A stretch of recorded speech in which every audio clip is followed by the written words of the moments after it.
Hello, everybody, and welcome back to the podcast, the Daily Jam podcast. It's been a while. My name is Jamal Salem, and it's so great to be back here with you. I've got some updates to announce, and I just want to take a little bit of time to talk about what I'm doing here with this podcast and the kinds of information and experiences that I'd love to share with you for your journey. Primarily, I'm focusing back on drumming, on drum education, on performance, music performance, being a musician, the professionalism involved. What is musicianship? What is it to be a musician? What is it to be an artist? What is it to be an entrepreneur? What is it to run your own business? All these kinds of things are now my focus for this podcast. And I've also got a name change in mind. I've got a little bit of a vision for a thing that I look forward to unveiling and revealing to you. And for this episode, I'm going freestyle because I just want to give an update as to what I've been up to and the vision that I have for what's to come that I'm really excited for. And I just want to check in with where you are at, what you're up to these days, where you're up to in your progress, in your development as a human, as a creator, as an artist, as a musician. So this is just a little bit of a check-in, a little bit of housekeeping, and just mostly just a check-in and an update. So I'm now back into my drum teaching, and I'm also back into my drum practice. I've now redeveloped and reconnected with my passion for drumming, which spontaneously arises of its own accord. I have no say in the matter. The only say that I have in the matter is whether or not I choose to accept this mission impossible, which I do accept humbly, with full commitment and full responsibility. So I can discuss how I came to this place in my life once again. I can discuss that. Maybe I'll do that in future. Let me know if you'd like me to discuss that. I'll only do it if it's of benefit to you, which I think it is, and I think it will be. And so that's where I'm at. Maybe I will just talk a little bit about it. Well, what I will say is that I feel like I've reconnected with the momentum that I'd been building for over a decade, perhaps longer. I'd been building this momentum in my drumming, in my practice, in my teaching, in my performances. I built this momentum over the years. And now I feel like I've rediscovered that golden thread. I've found it again, and this time I will never, ever, ever let it go. Quote me. Send this to me if I quit again, which I think is highly unlikely now, moving forward, while I have breath in this body. I don't think you'll have to remind me, because I'm here for the long haul now, in terms of this particular path. What I feel that I'm here to do as a human, my mission here on Earth, my mission is to protect you. So, I'm actually from the future. I'm a T-800 Arnold Schwarzenegger model Terminator, here from the future, and I'm here to protect you. And so I've rediscovered, rekindled that connection and that spark with drumming and with music in general. And again, it spontaneously arose within me, basically from a process of cultivating peace within myself, practicing meditation, mindfulness. This created an inner space of calm, spaciousness, and peace. The thing is, though, what I've found for me, you have to meditate a little bit every single day. I recommend the morning. I find it hard to meditate in the afternoon if I haven't done it in the morning, because I just can't quieten my mind down. And it's like I've adapted to that reality of that day with my everyday brain. It's harder to shift into that deeper awareness if I'm doing it in the afternoon, because I'm already so conditioned to the everyday reality and all my problems and all the things and all the people and all the tasks and the activities and the expectations and the anxiety and the la and the lulu. So I recommend the mornings. So yeah, a massive part of my, let's say, recovery, we can get into why I've chosen that word. Let's just say recovery. We could also say development. Meditation is at the cornerstone of it all for me personally. So naturally, I'm going to suggest that because it works for me. And I think it'll work for you too. I basically think if you have a mind, if you're a human being with a mind, it's probably going to help you a lot. So that's what I suggest. Feel free to reach out if you want to talk more about different types of meditation and what you're aiming for and techniques, those kinds of things. Feel free to get in touch, but I just keep it really simple. And maybe I shouldn't get into it so much because I'm kind of going off topic. No, it's all related. It's just mindfulness of breathing. That's like at the cornerstone. There's all different types of meditations you can do. I have like different parts of my meditation so far, but it all comes down to mindfulness of breathing, or the awareness of breath going in and the awareness of breath going out.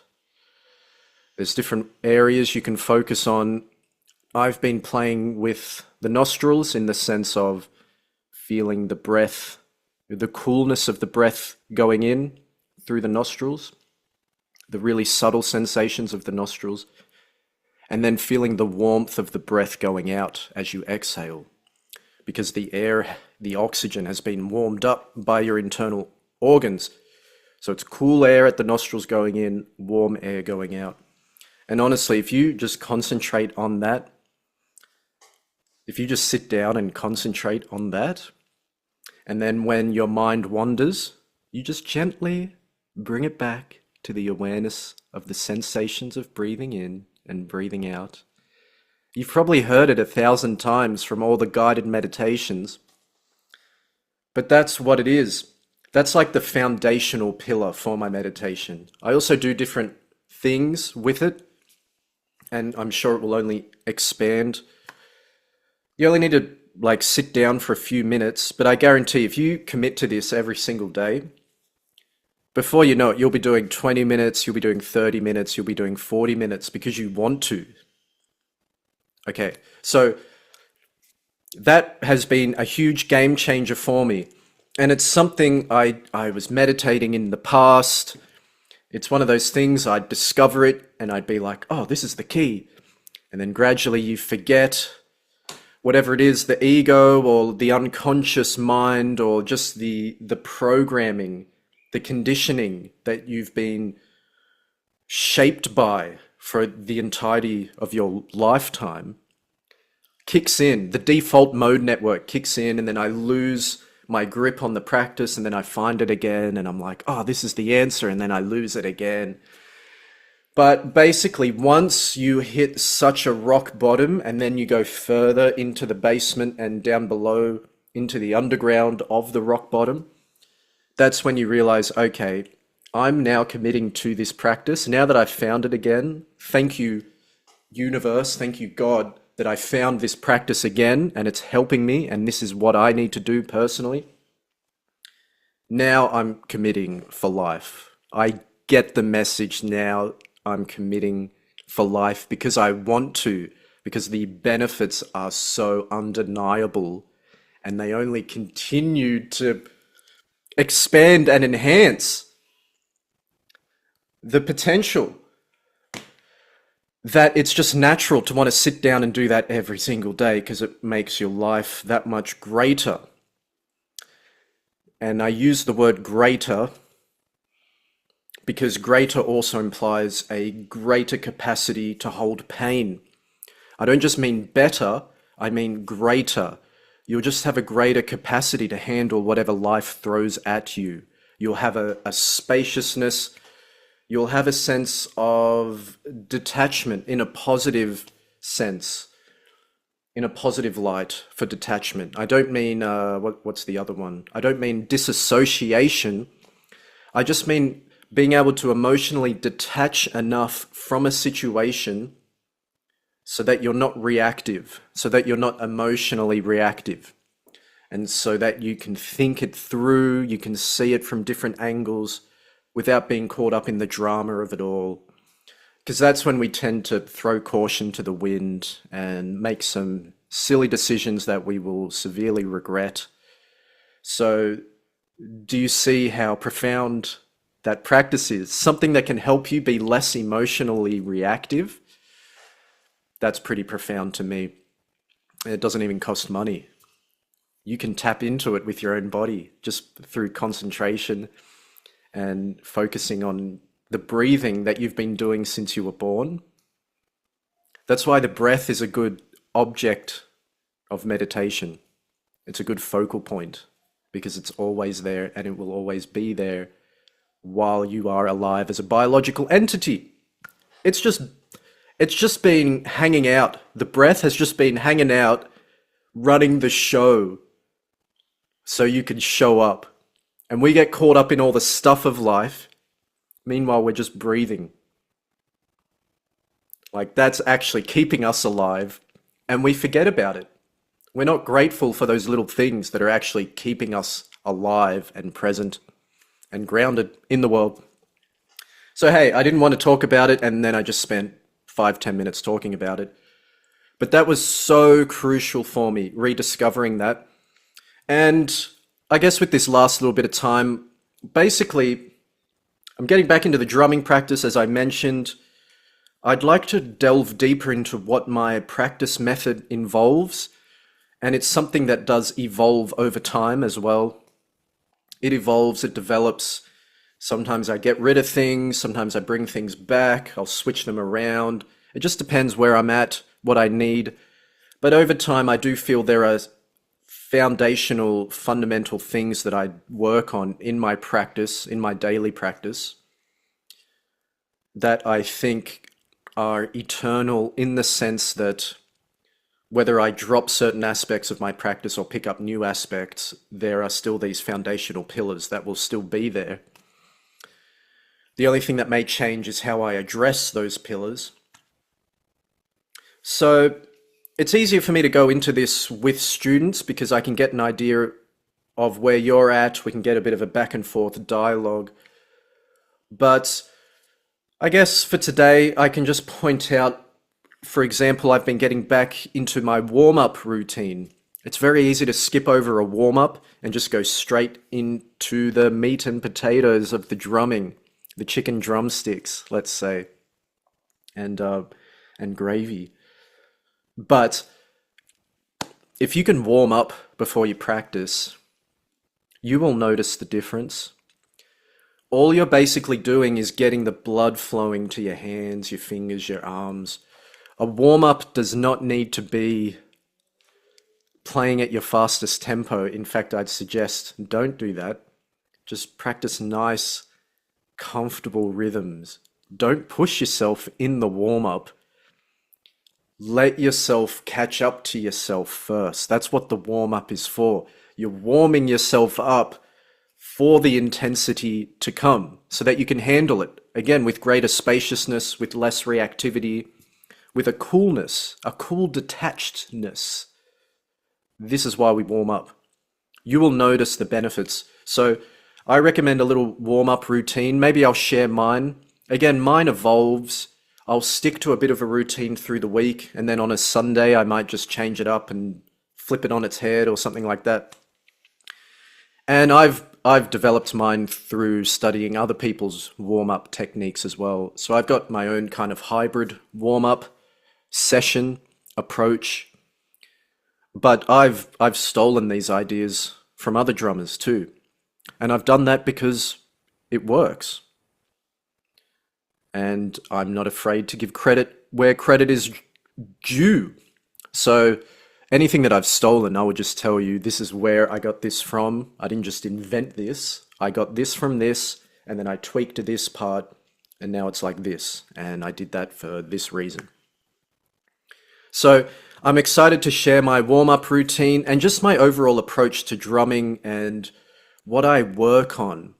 There are things I practice over time, of course. You go through this process, you learn different genres, you learn different grooves, beats, patterns. But over time, now that I've been doing this for like 20 years or more, I've found things, there's like bigger picture things that I practice. And when I've got that vision and that model in my mind, it means every time I come to the practice session, I'm just continuing somewhat where I left off. Sort of like a video game. You just keep chipping away at this bigger picture thing. And then, of course, if I've got a gig coming up, I need to work on something for the gig, then that becomes the priority of what I'm practicing. But mostly, I know what I need to practice, and it's one of those things. I'm also constantly figuring out what I need to practice. It's like a symbiotic, if that's the right word, but it's like the more I practice, the more I realize what I should be practicing. It's like an ongoing fluid thing. And practice as well, like it's one of those things. Sometimes, like on a Monday, I'll practice something, I'll have a great session, and then on the Tuesday, I'll continue where I left off, and it's just not hitting the spot.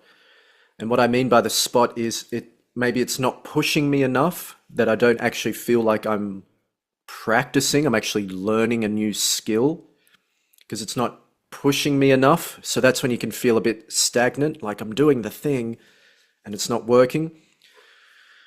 This can have different meanings, like why that's happening. But for instance, it could be a sign that you haven't chosen the optimal thing that you should be practicing. Because you want to practice something that's challenging. You want it to be a bit difficult, because that's why you're practicing it. You want it to engage all of your faculties. That's what practice is. You want to be fully immersed in it. And then you overcome it. And then you come back the next day and it's a little bit easier, and you get that sense of like accomplishment. I did it. I've gotten better based on objective measuring. This is assuming you're using a metronome, or if you can base it off the subjective feeling of how it feels, but it's better to practice with a metronome, even just so you can mark the progress. Like on day 1, I really struggled with this tempo. Day 2, it got a bit easier. Day 3, now I can just do it automatically. I don't even need to think. Day 4, now I'm doing this aspect. So really, biggest thing I could say on top of all that stuff is practice is all about quality over quantity. Quality over quantity, baby. I really love this phrase. Don't practice for hours, practice for results. You can go quite far with a 15-minute practice session, or like a focus block. Just this block where you commit to yourself, a block of time where you commit to yourself, I am focusing fully on this thing I want to practice for this reason, so I have this result, and I'm only focusing on that. I'm not thinking about the other tasks that I have to do, or the dramas and all the stuff. I'm giving my undivided attention to this thing I'm working on. And really, the moment you notice your mind wandering, this is where it's kind of like meditation. That's when you either remind yourself to wake up and focus, or it's also a good sign to take a little break, because I don't see the point anymore of practicing for 3 hours, but your mind is just wandering, and then you finish the practice session, you don't even know what you've worked on.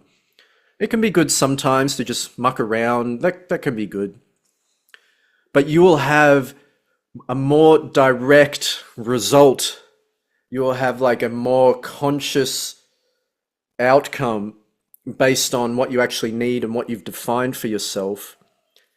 If you either set time limits or if you just watch your levels of concentration, and the moment the energy is dipping, give yourself a little bit of a refresh. Put the sticks down, walk around the room, do a little bit of a reset somehow. Or if it's not challenging enough, put the sticks down, have a think, what should I be working on? This doesn't feel like it's getting at the core of what I personally need to get that sense of movement and development in my playing, that sense of accomplishment. So what am I missing? Is there something else I should be focusing on? How do I prioritize what to work on?